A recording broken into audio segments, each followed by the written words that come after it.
Wizara ya Maendeleo ya Vijana tumekabidhiwa kuratibu ni utekelezaji wa utoaji wa mikopo ya shilingi milioni 200 ambazo zinawalenga wajasiriamali wadogo, wajasiriamali wa kati na makampuni changa. Ninao furaha kuwataarifu kwamba fedha hizo tayari Mheshimiwa Rais alishaanza kuzitoa, na sisi tulikabidhiwa kama wizara kwa niaba ya serikali nzima, na Waziri Mkuu atukabidhi hundi ambayo tunaratibu fedha hizo katika wizara mbalimbali. Na katika awamu ya kwanza jumla ya bilioni 48 zimetolewa kwa ajili ya vijana nchi nzima, na zitawanufaisha vijana takriban 15,261 ambao wanapatikana katika sekta mbalimbali. Baadhi ya sekta ambazo zitanufaika na fedha hizi ningependa nizitaje. Tunao vijana walioko katika sekta ya mifugo na uvuvi ambao fedha zao hizi watazipata kupitia Wizara ya Mifugo na Uvuvi. Jumla ya shilingi bilioni 23 tayari zimetolewa kwa ajili ya vijana walioko katika sekta hii. Lakini wako vijana wanashughulika na shughuli za kilimo, jumla ya bilioni 6 tayari zimetolewa kwa ajili ya Wizara ya Kilimo ili vijana waanze kuzipata kwa kuendeleza mazao mbalimbali, lakini pia kuongeza thamani katika kilimo, lakini pia kuangalia ubunifu wanaweza wakaweka katika masuala ya kilimo. Lakini zipo fedha zimetolewa katika Wizara ya Mawasiliano na Teknolojia ya Habari, jumla ya bilioni 5 zimetolewa pale, hasa zinawalenga vijana wabunifu wenye mawazo ya kibunifu yanayohusiana na teknolojia ambao wanaweza kupata fedha hizi pia. Lakini Mheshimiwa Rais alielekeza pia jumla ya bilioni 5 ambazo zimekwisha kutolewa tayari kwenye Wizara ya Habari, Utamaduni, Sanaa na Michezo, ambazo hizi tayari nasikia wizara imetangaza kuanzia tarehe 1 mwezi wa 3 mwaka huu vijana wataanza kuzipata fedha hizi. Na hapa zinawalenga vijana wanaojikita katika usanii, wanaojikita katika digital creation na digital content, wanaojikita katika ubunifu wa aina mbalimbali za kisanaa kama wengine ambao nimeona pale nje. Maelekezo ni kwamba mtaenda katika ofisi za wilaya, mtajiandikisha, na kisha baada ya hapo maombi yatapelekwa wizarani kwa ajili ya kuletea hizo fedha. Lakini wako vijana wanataka kujikita katika viwanda na biashara. Jumla ya bilioni 5 tayari zimetolewa na zimetengwa kwa jumla bilioni 4 kwa ajili ya viwanda na biashara, ili vijana wanaotaka kujikita katika uanzishaji wa viwanda. Na maelekezo ya Mheshimiwa Rais yako wazi. Amesema anataka vijana wa nchi hii wamiliki uchumi, na njia mojawapo ya kumiliki uchumi ni kuhakikisha kwamba wanamiliki viwanda pia. Lakini wizara ya 6 ambayo fedha hizi zimeenda ni Wizara ya Maendeleo ya Jamii, Jinsia, Wanawake na Makundi Maalum, ambapo jumla ya bilioni 5 zimepelekwa kwa ajili ya wajasiriamali wadogo. Hapa nimeona ndugu zangu wa maafisa usafirishaji wako hapa na wengine wanaohusikana kama ni mamalishe, wanaofanya biashara ndogo. Unaweza ukapata fedha hizi kupitia Wizara ya Maendeleo ya Jamii, na maafisa wa maendeleo ya jamii wako hapa wakiongozwa na afisa maendeleo ya jamii wa mkoa, wanaendelea kutoa taratibu, lakini fedha hizi zipo. Na kwa taarifa nilionayo mpaka sasa bado mwitikio wa vijana ni mdogo. Ningependa nitumie jukwaa hili la Tabora niwaombe sana muende katika ofisi za wilaya, katika maeneo mliopo, katika ofisi za halmashauri, muhakikishe mnapata taarifa sahihi. Mheshimiwa Rais amezitoa fedha hizi ili ziwafikie vijana, na mimi kwa maagizo na maelekezo yake tumedhamiria na tumekusudia, kwanza kutakuwa kuna uwazi mkubwa kuhusiana na fedha hizi. Ndio maana nazitangaza waziwazi, asije kijana akasema hakuwa anajua. Tutahakikisha tunatumia redio, tutatumia television, tutatumia magazeti, tutatumia PA, tutatumia makongamano kama haya. Kila kijana wa Tanzania kwanza apate habari kuhusiana na fursa hii, ili anataka kuzitumia fursa hizi aweze kuzitumia. Lakini jambo la pili ambalo Mheshimiwa Rais ameliagiza na nitalisimamia kama mtu aliyenipa majukumu katika wizara hii, fedha hizi zitatolewa bila upendeleo wote. Hazitakuwa na upendeleo wa aina yoyote ile. Haitajalisha historia ya mtu wala anapatikana wapi. Ili mradi amekidhi vigezo, mtu yoyote, kijana yote wa Kitanzania anayo haki sawa na kijana mwingine yote kupata fedha hizi bila upendeleo wowote. Na tutahakikisha tunaweka weledi mkubwa katika utoaji wa fedha hizi ili vijana wa Kitanzania waweze kunufaika nazo. Kazi na utu, vijana tuyajenge. Kama nilivyodokeza hapo mwanzo, mkoa wa Tabora una fursa nyingi ambapo endapo tutazitumia vizuri tutakuwa tumepunguza sana changamoto ya ukosefu wa ajira. Niwapongeze vijana ambao nimewaona pale nje ambao wamebuni vitu mbalimbali, lakini wanajishughulisha na shughuli mbalimbali. Serikali katika miaka 5 ijayo tunataka tubadilishe lugha kutoka vijana kutafuta fursa vijana wachague fursa, kwa sababu zitakuwa nyingi sana na baadhi nitazitaja hapa. Na nimepata nafasi ya kuzunguka jana mtaani kidogo, nikapita maeneo mbalimbali, nimeona vijana wa Tabora jinsi ambavyo wanapambana kujikwamua kiuchumi. Na jana nilikutana na binti mmoja kijana ambaye alikuwa anauza mahindi, nikakutana naye nikazungumza naye pale, na akanieleza ndoto yake kubwa sana. Na mimi nikamwambia aje hapa leo, na leo tutampatia mtaji pia kama sehemu ya kuonyesha mfano kwamba ukiwa na maono unaweza pia kufaidika na fursa ambazo zinatolewa. Tunafanya hivi kuonyesha kwamba kama kijana utajitambua na utaamua kufanya, hakuna kikwazo chochote ambacho kinaweza kuzuia uweze kufanikiwa. Vijana mnaweza kushiriki katika kilimo cha mazao ya biashara, lakini hata mazao ya chakula. Mnaweza kushiriki kwenye biashara ndogo ndogo, mnaweza kushiriki kwenye uchimbaji wa madini, mnaweza kushiriki kwenye sekta za huduma kama ambavyo leo tutafundishwa hapa. Kupitia jukwaa hili tunataka kufungua ndoto zenu ili muanze mapema mkiwa vioni kuweka malengo ya kufikia ndoto zenu. Muandae mawazo ya biashara ambayo yataongeza thamani katika mnyororo wa uzalishaji na kuzalisha ajira pia kwa vijana wengine. Naomba niwakumbushe, wengi hapa leo tunatumia Facebook. Facebook ni kitu kilichozaliwa chuoni. Mark Zuckerberg na wenzake walikuwa wanatafuta namna ya kujiunganisha wao kama vijana ili wafanye mawasiliano. Wakakaa, wakaanzisha, wakatengeneza application. Leo Facebook ni kampuni tajiri duniani.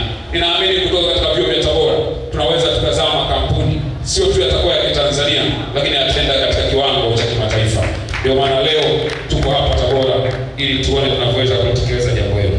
Kupitia vijana platform Campus Connect, vijana mtasikilizwa, mtatoa maoni yenu kuhusu changamoto mnazokabiliana nazo ili tuweze kuzipatia ufumbuzi kwa pamoja kwa kushirikiana na serikali. Pia kupitia platform hii mtaunganishwa na fursa zilizopo ambazo zinatolewa na taasisi za fedha na wadau wengine wa maendeleo. Lakini vile vile tutaibua vipaji kupitia platform hii, kuangalia ubunifu na uthubutu wa vijana mbalimbali. Na ndio maana hapa leo, baada ya mchakato uliopita hata sasa, nimetaarifiwa watakuwepo vijana wenzetu 5 watakaowasilisha mawazo yao ya kibiashara hapa baada ya kuwa wamechujwa wengi waliokuwa wameomba, na kisha sisi wote tutawasikia, na sisi kama wizara tutawapa mtaji wa kuanzia. Wa kwanza akipata milioni 2.5, wa pili akipata milioni 1.5, na watatu tukimpatia milioni 1, na washiriki wengine tukiwapatia fedha. Tunafanya hivi ili kuonyesha vijana kwamba ukiwa na wazo ambalo linaweza kutekelezeka, tutakusupport kama serikali na kuhakikisha kwamba unalitekeleza. Tumefanya hivyo katika mikoa mingine tuliyopita na tumeona jinsi ambavyo wanaendelea vizuri, na tunaamini hapa pia vijana mtaweza kusikia na kuona wenzenu wakiweza kusaidiwa. Lakini ipo jambo moja pia ningependa nizungumze. Kwa muda mrefu sana vijana wamekuwa wakitoa malalamiko kuhusiana na mikopo inayotolewa, na malalamiko hayo yamekuwa yakilenga ugumu wa masharti ambayo inatolewa katika utoaji wa mikopo. Naomba niwape taarifa. Mheshimiwa Rais alitoa maagizo kwamba masharti ya mikopo yapitiwe upya na kisha uundwe utaratibu mpya wa kusaidia vijana kupata mikopo kwa urahisi na kwa unafuu zaidi. Na shughuli hiyo imeshaanza kufanyika, na leo tunapozungumza yako maeneo 3 makubwa ambayo yameboreshwa, ambayo ningetaka vijana wa Tanzania wayafahamu. Eneo la kwanza ilikuwepo changamoto ya dhamana, ambayo vijana wengi walikuwa wanasema wakienda kuomba mikopo wanaambiwa watoe dhamana. Aidha watoe hati za nyumba, watoe magari kama wanayo, watoe viwanja na vitu vinavyofanana hivyo. Sisi wote ni Watanzania, tunajua hakuna kijana kwenye umri wa ujana anaweza akawa na mali na hati za nyumba ili aweze kupata mkopo. Mheshimiwa Rais alielekeza swala la dhamana liondolewe kama kigezo kimojawapo katika swala zima la utoaji wa mikopo. Dhamana pekee utakayohitaji wewe ni dhamana kama upo kwenye kikundi, hiyo itatumika. Lakini kwa vikundi ambavyo tutakuwa tunawapa mikopo kwa vifaa tunavyowapatia ndivyo ambavyo vitatumika kama dhamana yao na sio kitu kingine chochote. Na hivi siku 4 zilizopita nilikuwa mkoani Mwanza, tulitoa mikopo ya jumla ya shilingi milioni 200 kutoka katika mfuko wa maendeleo ya vijana. Kikundi cha kwanza ilikuwa ni kikundi cha waendesha guta, tumetoa maguta 12. Hawajaweka dhamana kitu chochote. Dhamana tuliwapa wao ni zile guta zilizozinunua, zile ndio zimekuwa kama dhamana. Leo ndio utaratibu wa mikopo kwa nchi nzima tutaufanya sasa hivi. Lakini pia tuliwapa shilingi milioni 100 vijana waliokuja na ubunifu kwenye swala zima la ufugaji wa samaki kwa kutumia vizimba. Wako vijana 7 tumewapatia shilingi milioni 100. Hawajaweka dhamana yoyote. Dhamana iliyopo ni vile vifaa vyao wanavyotumia katika uvuvi. Kwa hiyo sasa hivi hakuna kijana yoyote katika nchi hii atakayesema sina dhamana ndio maana siwezi kupata mkopo. Mheshimiwa Rais amesema kwa sababu anataka kuwafikia mpaka vijana maskini ambao wametoka katika familia zisizokuwa na uwezo, ambao wazazi wao hawana mali wala hawana nyumba za kuweka wala magari. Anataka kila kijana Mtanzania aweze kupata mikopo hii. Kwa hiyo vijana, fursa imefunguliwa na uhitaji kuwa na dhamana ili kupata mkopo wako. Lakini jambo la pili ambalo tumeliboresha katika utoaji wa mikopo kwa muda mrefu, hii walikuwa wanasema watu kwamba unajua mikopo inatolewa katika vikundi. Sasa wakati mwingine inakuwa ni ngumu kwa watu kuweza kuwa na wazo moja kwenye vikundi. Sasa hivi iko mikopo ya vikundi, lakini pia iko mikopo ya mtu mmoja mmoja. Lakini hata ile mikopo ya vikundi, masharti ni kwamba sio lazima muwe na wazo moja.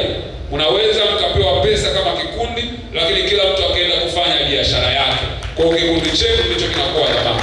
Nilikuwa Shinyanga juzi na kikundi kimoja pale tumekabidhi milioni 63 za vijana wako pale, na kila mmoja wamegawana, wameenda kufanya biashara tofauti tofauti. Kile kikundi chetu ndicho kinakuwa dhamana. Kwa kama una wazo, usiseme sina wazo langu, lazima niwe na kikundi. Kikundi kile mnaweza mkawa pamoja, lakini mkachagua na watu wa mawazo mbalimbali.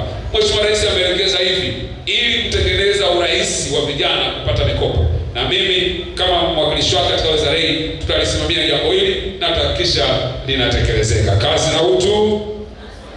Lakini jambo la tatu, tumezungumza juu ya dhamana, tumezungumza juu ya kupata mkopo mmoja mmoja. Jambo la tatu ambalo tumeliboresha sana ni kwamba kumekuwa na changamoto, vijana wakipewa mikopo, wanapewa mkopo leo, wiki ijayo wanatakiwa waanze marejesho. Mheshimiwa Rais amesema hapana, hata kibiashara hamna kitu cha namna hiyo. Kwa sababu kuna watu wanaenda kufanya biashara zinahitaji miezi 3 ndio zianze kutengeneza faida. Wengine wanahitaji miezi 6 zitengeneze faida. Wengine wanahitaji kujifunza kwanza ili hiyo biashara iweze kutengeneza faida. Kwa hiyo tumebadilisha masharti ya mikopo. Tumeingiza kipengele cha kutoa kitu kinaitwa grace period. Tunaweka unafuu kwanza. Unapopata mkopo wako kwanza, tunakupa unafuu. Kwa mfano, vikundi ambavyo tumevipa pesa zile milioni 200 kule Mwanza, kikundi cha watu wale wanaoendesha maguta 12, marejesho yao wataanza kuyafanya baada ya miezi 3. Kwa baada ya miezi watatumia kwa miezi 3 kwanza, baada ya miezi 3 wataanza kufanya marejesho ili wajiimarishe na wasiingie katika changamoto nyingine ambayo inaambatana na biashara. Lakini kile kikundi cha samaki, kwa kuzingatia samaki wanatakiwa wakue, walishwe mpaka waweze kuuzwa, kwanza tumewapatia vitu vyote vinavyohitajika ikiwemo chakula cha miezi yote ya ulishaji ambao watahitaji. Lakini pili, tumewapa miezi 6 hawatalipa kitu chochote mpaka watakapoanza kuvuna ndio wataleta marejesho. Na hii ndio modo tutaitumia kwa vijana wote nchini Tanzania. Tunataka kijana tunapompa fedha, by the time anaanza kurejesha fedha au ameimarika na biashara yake inaleta faida. Hatutaki mkopo tunaokupa utengeneze hasara au kuachie madeni. Ili tuhakikishe baada ya miaka 5 ya Mheshimiwa Rais aache tabasamu kwa vijana wa Kitanzania kama yeye mwenyewe alivyoeleza katika hotuba zake. Ndugu vijana, ninawahimiza mtumie fursa hii kikamilifu. Anzeni kujiandaa mapema, huku mkijua kwamba maisha mengine baada ya chuo yataendelea na nyinyi mtakuwa mnategemewa katika jamii. Elimu tunayopata hapa itusaidie kukabiliana na changamoto zinazokabili jamii na kupata suluhisho. Jiungeni, toeni mawazo yenu, anzisheni miradi na shirikianeni kujenga Tabora na kuijenga Tanzania ya kesho. Serikali iko pamoja nanyi. Mustakabali wa taifa letu uko mikononi mwenu. Kupitia jukwaa hili nimeomba pia kutoa zawadi ya fedha kama mtaji kwa vijana 5 watakaoibuka washindi kwa mawazo bora ya biashara ili waanze kuyatekeleza wakiwa chuoni. Kazi hiyo nitaifanya hapo baadaye. Lakini ninyi kwa sababu mko vyuoni, ningependa niwaambie Mheshimiwa Rais alielekeza kwamba vijana watakaojikita katika masomo ya sayansi kwa maarufu kama STEM, Science, Technology, Engineering na Mathematics, watapewa udhamini wa scholarship mbalimbali kwenda nje ya nchi kwa ajili ya kuongeza ujuzi na elimu yao. Na mpaka sasa napozungumza, takriban shilingi milioni 13.6 zimetengwa kwenye Samia Scholarship kwa ajili ya vijana kwenda kupata ujuzi nje ya nchi. Na wiki iliyopita niliona wengine wakiwa wanaagwa kwa ajili ya kwenda kujiunga na vyuo mbalimbali. Na hatuwapeleki kwenye vyuo vidogo vidogo kule nje. Tunawapeleka vyuo vya kisasa ambavyo vyuo vinafanya vizuri kitaifa na kimataifa ili tutengeneze wanasayansi wa kesho. Kwa wale ambao wako katika sekta ya sayansi, Hakikisheni taarifa hizi mnazitafuta, mnazipata, na sisi kama serikali tutaendelea kuzitoa pia. Lakini pia mwanzoni tulizoea mikopo inatolewa kwa watu wa ngazi ya shahada peke yake. Sasa hivi mikopo pia imeanza kutolewa kwa ngazi ya diploma, na takribani shilingi bilioni 64 zimetengwa kwa ajili ya jambo hilo. Na leo tunapozungumza elimu ya juu, tuna jumla ya bilioni 839 ambazo zimetengwa kwa ajili ya wanafunzi wa elimu ya juu.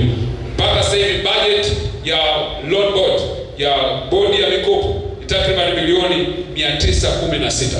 Tukumbuke wakati Mheshimiwa Rais anaingia madarakani, budget ya bodi ya mikopo ilikuwa ni bilioni 460.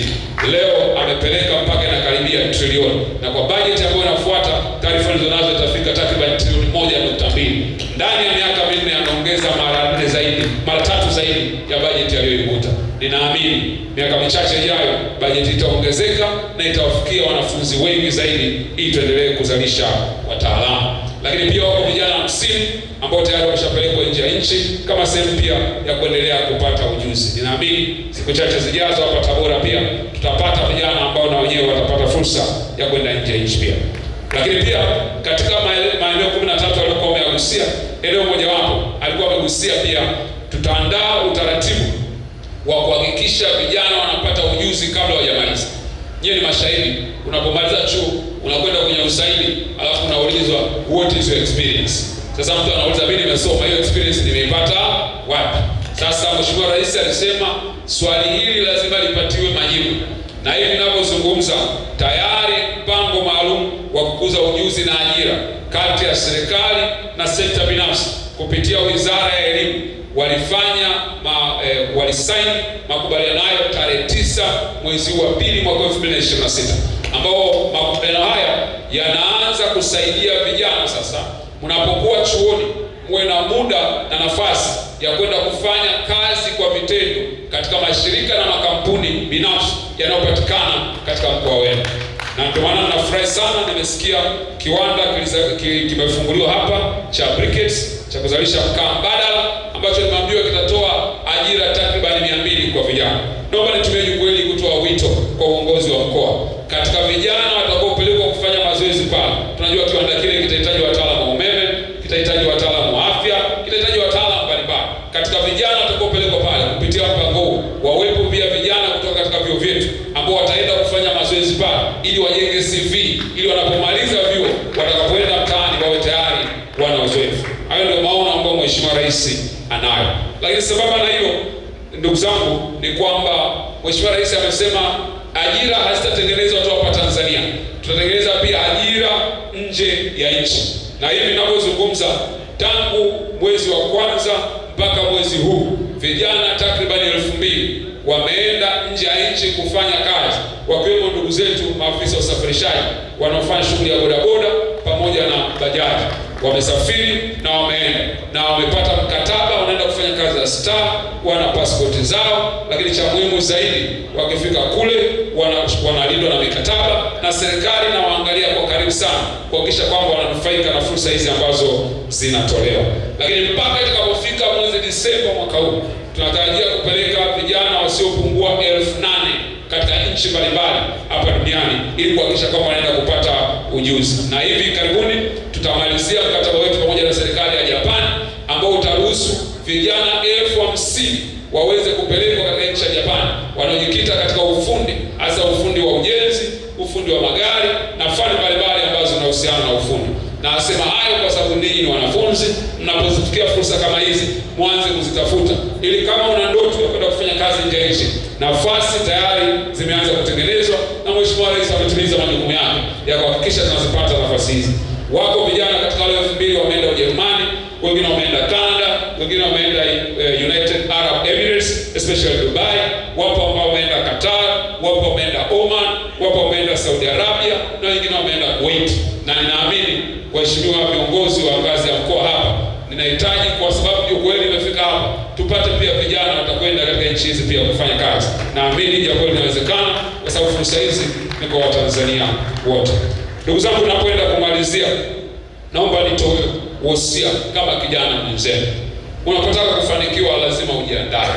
Mafanikio ni pale ambapo matayarisho au maandalizi yanakutana na fursa. Fursa ikikukuta hujajiandaa, hauwezi kufanikiwa. Hizi zote tunazosema ni taarifa za kukusaidia wewe kuweza kufanikiwa. Yako mambo matatu ambayo ningependa niwashauri vijana muwe nayo katika maisha yenu, ambayo ukiwa nayo wakati wote katika maisha mtaweza kufanikiwa. Jambo la kwanza, kijana, lazima uwe na maono. Unataka kwenda wapi? Unataka kuwa nani? Unataka kesho ujulikane kwa jambo hili. Mtu yote asiyejua anapokwenda hawezi kufanikiwa. Mtu yote asiyekuwa na direction hawezi kujua kama amefika au hajafika. Tunaishi katika dunia ya confusion. Kelele ni nyingi, na kelele nyingi ni za kukutoa katika mstari. Kijana unayejitambua, lazima uwe na ndoto ya maisha. Usipokuwa na ndoto yako binafsi, watu wengine watakutumikisha kupitia ndoto zako. Ni muhimu kujiuliza maswali ya msingi. Mimi ni nani? Nataka nini? Na kwenda wapi? Kwa sababu muda ulioko chuoni ni muda wa kuwekeza kuhusiana na kesho yako. Umri wa maisha yetu umegawanyika katika vipindi vikubwa vinne. Kipindi cha kwanza ni asubuhi, miaka 0 mpaka 25. Wakati huu ndipo unajenga nidhamu ya msingi ya maisha yako, lakini pia unatambua mwelekeo ambao wewe unataka kuelekea katika maisha. Ni wakati wa kujua kesho unataka kuwa nani. Umri wa pili, miaka 20 mpaka 50, ni umri wa mchana. Huu ni umri wa kujijenga kwa ajili ya kesho na kule unakokwenda. Ukichezea umri huu utakuja kuwa mzee wa hasira unayewakasirikia watu bila sababu ya msingi. Ndio wale wazee ambao ukitaka kumpelekea wajukuu watatu ana hasira nao kwa sababu amepoteza umri wake, amepoteza maisha yake. Lakini eneo la tatu, umri wa tatu, kipengele cha tatu, ni umri wa jioni. Jua limeanza kuzama sasa, miaka 51 mpaka miaka 75. Huu ni umri ambao unaacha legacy katika maisha, unaacha alama katika umri huu. Watu tayari wanakujua wewe ni nani, unafanya nini, na unaacha alama katika maisha. Na baada hapo unamalizia bonus, umri wa usiku ambao Mwenyezi Mungu atakuwa amekujalia. Sasa watu wengi wanapoteza umri wa msingi wa kuwatengeneza wao ni nani. Naomba niwaambie, kuna mambo ambayo ukishindwa kuyafanya katika umri ulionao sasa hivi, hata kama unataka kuyafanya baadaye, utatumia gharama kubwa au haitawezekana kabisa. Majuto makubwa ya wazee ukikaa nao sio mambo walioyafanya wakakosea, ni mambo waliokuwa na fursa ya kuyafanya lakini hawakuyafanya. Na wewe pia usiingie katika hayo majuto. Wakati fulani alikuwa mtu mmoja anaitwa Professor Albert Einstein. Professor Albert Einstein, wakati anasafiri siku moja kwa train, akadondosha ile tiketi yake ya train, ikaanguka chini. Akaanza kuhangaika kuitafuta kwenye siti, anaingia chini anatafuta. Mhudumu alipofika pale akamuuliza, Professor Einstein, kwa nini unahangaika, unatafuta nini? Akasema, natafuta tiketi yangu. Akamwambia, una haja ya kutafuta, mimi najua wewe ni profesa maarufu, unajulikana, lazima tutakuwa umelipa nauli, kwa hiyo una haja ya kutafuta tiketi kwa sababu tunakufahamu.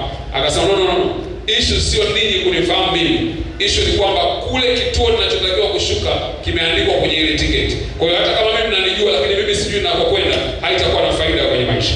Tunaishi katika ulimwengu ambapo vijana wanataka kujulikana zaidi bila kujali wanakwenda wapi. Cha kwanza ni kujua direction yako. Ukishajua direction ya maisha yako, utatengeneza kesho yako iliyo njema sana. Lakini jambo la pili ambalo ningependa niwahimize sana, ninaomba katika maisha, chagua marafiki sahihi.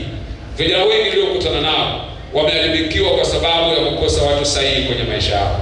Naomba nikwambie, hakuna urafiki ambao ni neutral. Mtu yote ulio naye aidha anakuambukiza mambo mazuri au anakuambukiza mambo mabaya. Waulize wote walioingia kwenye addiction, wameingia kwenye uraibu wa aina yote, watakwambia influence ya kwanza ilikuwa na marafiki wanakuzunguka. Miaka 25 baada ya leo utabadilishwa na vitu viwili tu. Kwanza ni maarifa ulionayo na ambayo unayapata kila siku. Pili ni aina ya watu wanaokuzunguka. Angalia kushoto, angalia kulia, itakwambia wewe kesho utakuwa mtu wa namna gani. Usikubali kuambatana na watu ambao wana mawazo hasi kila siku, wanasema haiwezekani kila siku, na kila siku wao ni kulalamika tu. Usikubali kuambatana na watu wa namna hiyo. Ambatana na watu ambao wanaona mambo chanya, wanaiona kesho, na wanaweza kukupa hamasa na wewe upambanie maisha yako. Ndio maana utagundua watu wengi ni maskini, wanasema, unajua watu waliofanikiwa bana, wanajidai sana, wanakuwa peke yao. Ni kanuni ya maisha ya kawaida kabisa, kwamba hakuna mtu anataka kukaa na watu ambao kila siku wao wanalalamika, wananungunika au wanalaumu. Na wewe pia, hebu jikague katika maisha yako leo. Ukigundua watu wengi wanaokuzunguka ni watu ambao kazi yao ni kulalamika asubuhi mpaka jioni. Unajua, ukitafuta kitu cha kulalamikia lazima utakipata.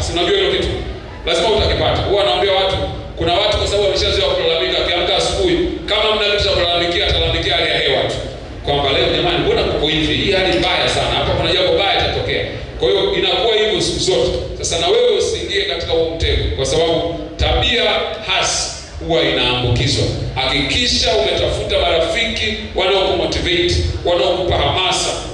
Ukienda kwenye magrupu ya WhatsApp ulioko ukute hamasa. Ukienda kwenye mitandao unaotembelea ukute hamasa. Vitu vinavyoamsha ari ya wewe kupambana na sio wewe kukata tamaa. Lakini jambo la mwisho, kama kijana, usiseme haiwezekani. Amini katika unachokitaka kwenye maisha yako. Usijiambie hapana kabla hujajaribu.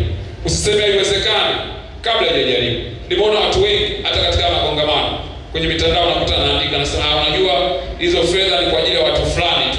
Sasa mtu ana namna hiyo, maana yake ameshajifungia mlango kwa badala yake angeweza kuitafuta na kuweza kuipata. Usijiambie haiwezekani kabla hujajaribu. Siku hizi unajua, zamani ilikuwa milango ili ufungue lazima ukaribie ufungue kwa funguo, si ndio? Siku hizi kuna milango inaitwa automatic door ambayo yenyewe ukikaribia tu inafunguka. Ukiwa mbali utaona imefungwa, lakini ukikaribia itafunguka. Nilimpenda kijana mmoja nikiwa pale Shinyanga. Na mimi yupo hapa leo. Nilielekeza awepo hapa leo. Yule kijana tulipotoa nafasi ya kuchangia akasimama. Akasema mimi nakushukuru, umekuwa mentor wangu, umenisaidia siku nyingi, lakini kuna jambo nimeliona leo halijafanyika na mimi naona naweza nikalifanyika. Mimi ni certified financial educator kutoka BOT, nina cheti na nafundisha masuala ya kifedha. Akasema nimekufuata ulipokuwa Singida, yeye ni wa Tanga. Alisafiri kutoka Tanga akaja Singida, akahudhuria kongamano letu. Akasafiri akaja Mwanza, akahudhuria kongamano letu. Mimi sijui kama yupo, lakini akasafiri akaja Shinyanga, akahudhuria kongamano. Ndio akapata nafasi ya kuongea. Nikawaambia kule Shinyanga kwamba lift haikukuti ukiwa njiani nyumbani. Lift inakukuta ukiwa njiani. Nikamwambia kwa sababu wewe ni mtaalamu na hii fursa umeiona. Nikamwambia nitasafiri na wewe kwenda Tabora na nitakupa nafasi ya kuzungumza, uelekeze vijana wenzako masuala ya kifedha. Kwa leo amekuja kama mtaalamu hapa na tunamlipa kama mkufunzi aweze kuzungumza na sisi. Maana yake ni nini? Jitahidi na wewe pia unapoona fursa uweze kuitumia na itaweza kukusaidia.